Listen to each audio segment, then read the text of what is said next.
immediately. But I think a new league with some mixture of the Pac-12 schools involved, when the dust settles, would be a pretty damn good league. And if somehow or another you could shoulder that to some Notre Dame programming and kind of loosely tag team, or I hate to use the word alliance, but loosely tag team together as part of a TV contract on a major network, because, what was it, NBC, I guess is what they're referring to, wants to build around some Notre Dame programming. I think that would be incredible news for the Big 12. I just don't know how much stock to put into it just yet, but whenever I hear these TV networks, they talk about the Big Ten and what they're going to get, and the SEC and what they're going to get, and then you notice how all of a sudden the money dries up when they start talking about everybody else.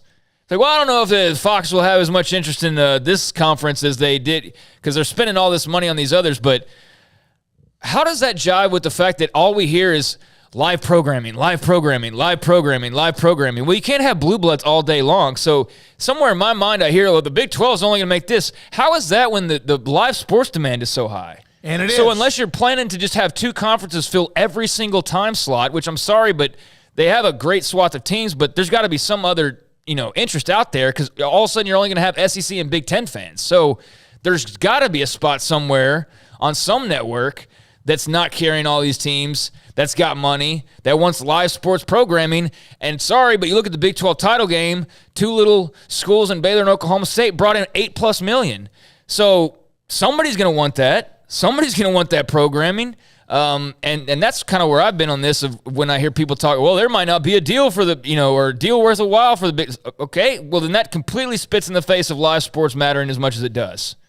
So, I don't have the figures in about what you're saying, but for example, the NFL is so dominant, and you add the NFL into the top watched shows, and again, there's different demographics, but the top 100 shows watched in 2021, and football and sports is like among the top 70, not top 70, but among 65 or 70% of those of those shows, and that's live programming.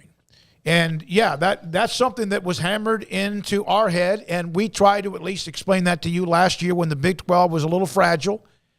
Some may think it still is, but when the Big 12 was thought to be very fragile, like the Pac-12 is trying to figure out now, and the one thing that kept them, or one of the things you heard the most about, was live programming. Networks and others want live programming because